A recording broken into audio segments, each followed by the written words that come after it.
ragazzi, benvenuti nel mio studio e benvenuti in questo nuovo video. Oggi parliamo di lampadina LED, ma parliamo delle lampadine LED per la moto questa volta. Mi sono arrivate queste lampadine che sono un po' strane perché sono LED, ma sono plug and play, quindi sembrano delle lampadine alogene normali, ma in realtà sono a LED e sono proprio curioso di montarle sulla moto.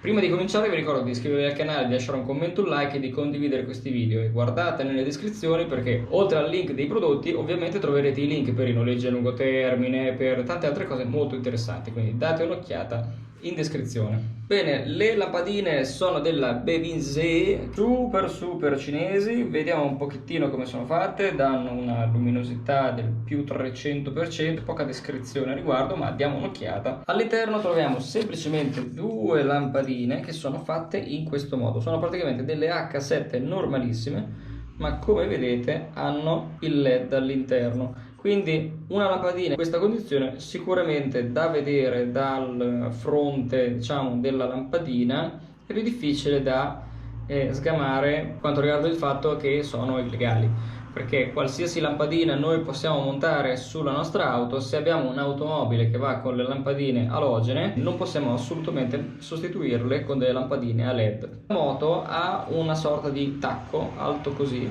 di plastica nel quale si infila la lampadina.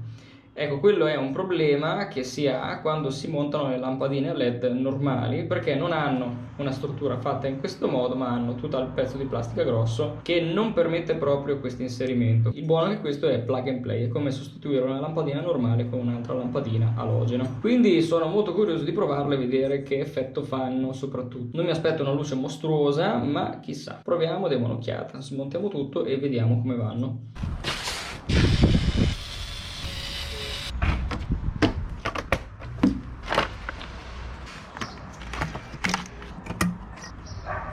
Questa è la lampadina originale che ha il suo tacco.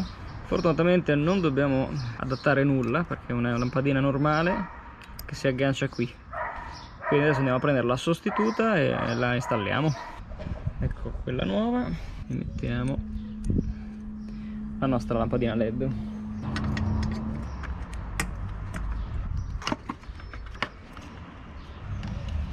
Facciamo lo stesso su quella sopra, che qui togliamo lo spinotto, togliamo la cuffia, stessa cosa, andiamo a sostituire la lampadina.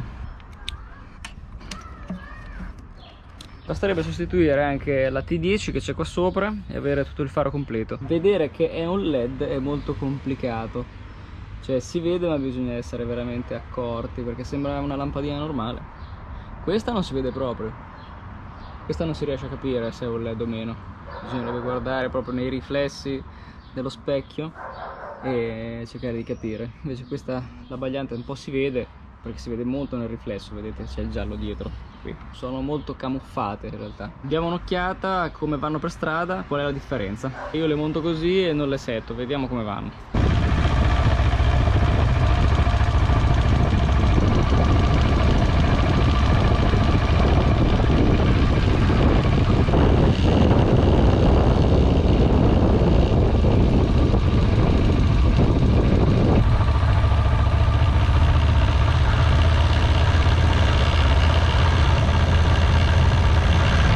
Questo è il fanale con le luci originali, gli abbaglianti sarebbe così, ok? L'unica che non cambieremo oggi sarà questa qua sopra che è una T10.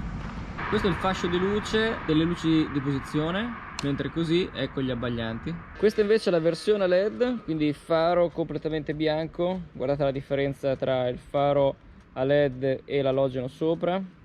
Accendiamo gli abbaglianti. Con gli abbaglianti l'effetto è questo, quindi completamente bianco. Vediamo il profilo al muro adesso, vedete che è più alto rispetto a quello alogeno. Sicuramente andrà regolato, andrà abbassato un po' perché sennò si disperderà nell'ambiente, non va bene, dopo è troppo alto. Se regolato e abbassato un po' non dovrebbe dar fastidio. Vediamo con l'abbagliante. Ecco, l'abbagliante fa veramente tantissima differenza. Con questo si illumina praticamente tutto a giorno. Un pochettino rispetto all'alogeno si disperderà, quindi poi per il futuro andrà regolato, ma l'effetto che abbiamo è proprio del bianco a LED e quindi mi piace molto. Quindi ragazzi, che dire, soddisfacente a livello estetico, va bene la luce che fa, è molto bianca, quindi mi piace molto. Ovviamente il prossimo passo è mettere una T10 decente sopra, perché il faro così non si può vedere. Non guardate la mia moto stasera, perché per fare questo video ho dovuto montare e smontare, perché dovevo farlo in una sera sola. In descrizione ovviamente trovate i link per le lampadine in questione, trovate anche tanti altri link, come vedete all'inizio del video, su noleggio a lungo termine e tante altre cose interessanti, quindi date un'occhiata alla descrizione. Quanto dureranno non lo so, ve lo saprò dire col tempo, questo non lo posso valutare da qui, però sembrano un buon prodotto per quello che costano molto poco, quindi dategli un'occhiata. Vi ricordo di iscrivervi al canale, di lasciare un commento, un like e di condividere questi video. Ciao!